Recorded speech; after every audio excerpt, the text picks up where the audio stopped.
How can intuitives and empathic people thrive with skeptics in their lives?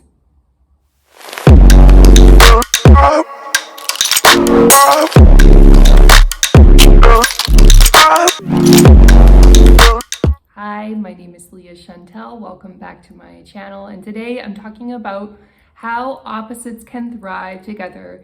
The spiritually minded, empathic, intuitive person and the more skeptical person. How they can work together and have a successful relationship. So just because you have different belief systems, I've mentioned this in the past, it doesn't mean that you can't get along long term or have a really healthy, thriving relationship.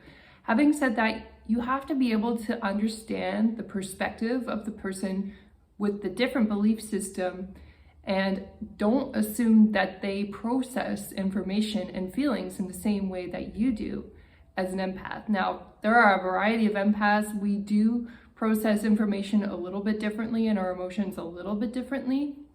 Having said that, I'm going to describe one type of empath in this video who really enjoys to communicate a lot and grew up in a very secure environment where they were able to do that with their parents or their siblings or their community. And they subconsciously expect the skeptic to communicate in the same way. But the problem is they have a very different style of communication and a very different upbringing. So first of all, I'd like to point out that when intuitively empathic people share a lot of their emotions when they're in that phase of their life and they communicate a lot and they're used to getting a response back and it's not very organized. Some of it could be critical, like, why didn't we do this and this and this recently? Or why did you criticize me about X, Y, and Z recently?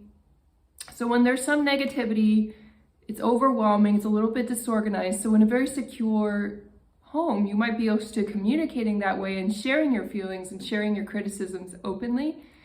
And your family just kind of accepted it and dealt with it and moved on.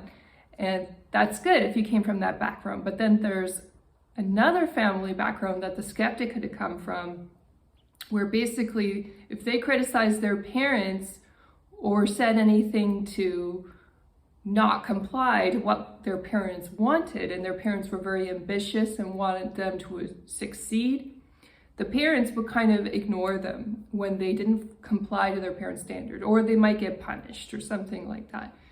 And when skeptics are brought up that way, they find it very difficult and overwhelming to hear the emotions and the feedback from the more empathic person. So when the empathic person's starting to criticize, even if they're not criticizing, but they're very emotional and they're saying their feelings and saying, why can't we do this? Why can't we do that? Or something like that. And it's like a lot of text or a lot of talking. They can become very overwhelmed and oversaturated.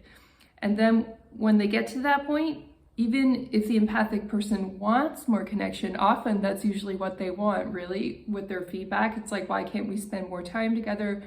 Why can't we do this activity together?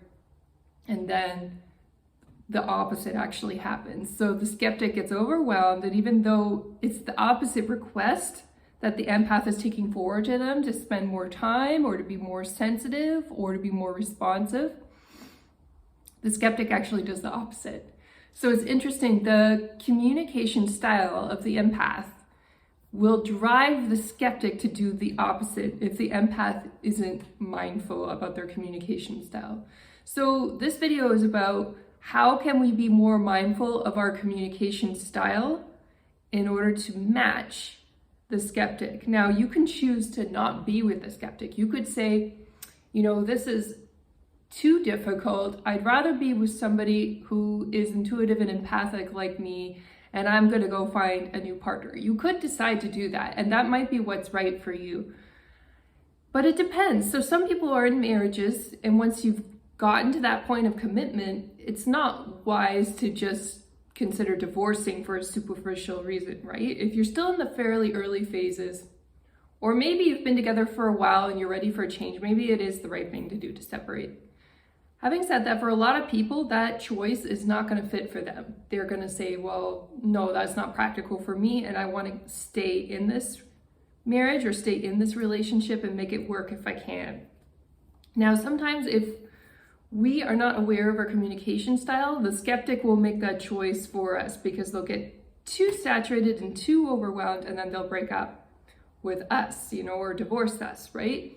That sometimes happens with intuitive empaths, and that's why sometimes we struggle so much in our relationships, because we have so many things we want to communicate and say. And that's part of the benefit of becoming a social media influencer if you are intuitive empathic, and writing down what you think and spreading your message online, because when we don't have that outlet, we can overwhelm the skeptics in our life with all of the information and all of the stories we want to tell, and then they kind of shut down. Whereas instead, what we should be doing is putting our stories, putting our insights out there for the world to consume, who really appreciates it and is really hungry for our message and needs to hear it, right? And so that's one of the tips I want to give for people who are intuitive empaths. Start packaging your feelings and your stories and your wisdom into something you can share with the world. Or if you're not comfortable going on social media, maybe you want to share it with your friends in your community.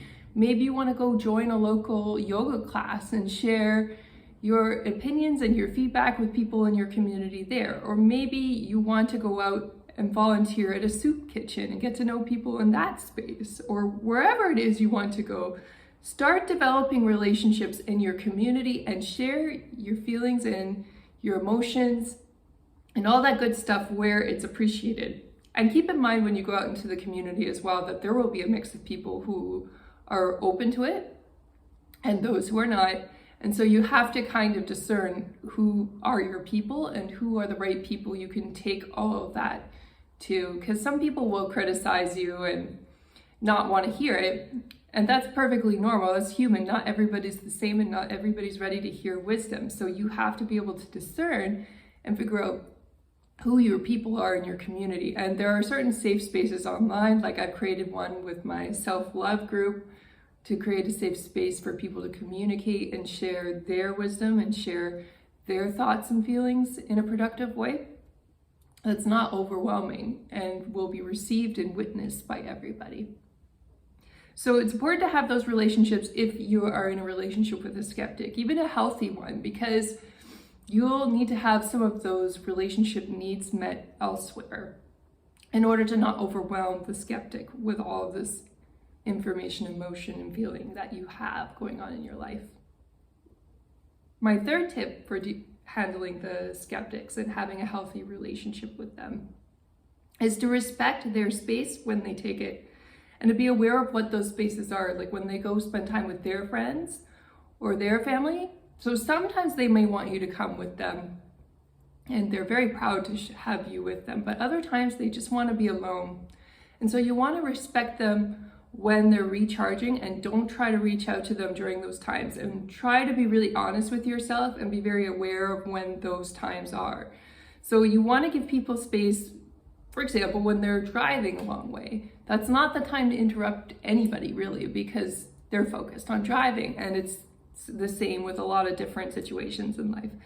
You don't want to become offended when you're trying to message somebody and they're driving or they're working or doing some intense activity and they don't respond right away, right? And so you've got to be patient and give skeptics their space. Even intuitive empathic people need space as well, depending on where they're at in their journey. Some are a bit more aware and they're a bit more able to respond quickly. Other intuitive empathic people, they may have their own consulting business, and then they could be very focused on their clients, and so they can't just respond spontaneously when you reach out. And so you need to be aware of all these factors and be patient with people if they don't respond, and don't be too offended if they do take their time to respond. Also, don't put very emotional, intense information into texts or messages to people. Wait until you're in person to talk about sensitive issues and you've scheduled aside time and they've given their permission to talk about a sensitive issue. That's another tip. So if there is an important conversation coming up, well, be aware and make sure you're articulating what you want the right way. Don't criticize, say compliments, and then instead of criticizing, ask people for what you want. You can start out like saying, for example, oh, I really love the way We talked about X, Y, and Z the other day, and I want to talk about A, B, and C as well, if that's all right. And I'm very grateful that you've spent so much time with me recently, or something like that. When you kind of sandwich what you want with other compliments, then people are going to respond better. They're going to be less defensive. And if it's not the right time to talk about it, schedule the time when they're available, right? So you're not just jumping into intense topics of conversation or exchange just spontaneously. That's not good for relationships at all. Actually, that's probably pretty good advice for almost anybody, not just skeptical people. But keep in mind that skeptics are actually sensitive like we are, but they're sensitive in a very different way, in the sense that they really need their space. They really need their time to recharge. And if we jump in there as empaths with our emotions, our intuitions, and all of our feedback too fast, and we bulldoze them, they're going to need even more time and even more space away from us. And they may even get to the point where they need to break up or divorce, you know? And so we want to avoid that. We want to be aware of their needs and preempt and be prepared for that, and find ways to meet our own needs as empaths in different, more creative ways, through our community, through our friendships, through our families. So we don't need to overwhelm skeptics with our needs. Like, say, for example, if we have an empathic business and skeptics aren't really aware of what those businesses look like or how to talk shop, then we need friends to talk to about those topics so we don't feel isolated and alone. I hope you really enjoyed my video about this today, about how to have healthy, thriving relationships with skeptics. I think it's coming at a good time on Christmas Eve, because then you'll be able to enjoy your holidays without too much drama or intensity, and have just some peace and quiet. So I wish you all a Merry Christmas, and I can't wait to talk to you next time. Take care. Oh yeah, don't forget to like and hit subscribe on the video. Take care, everybody. Bye now.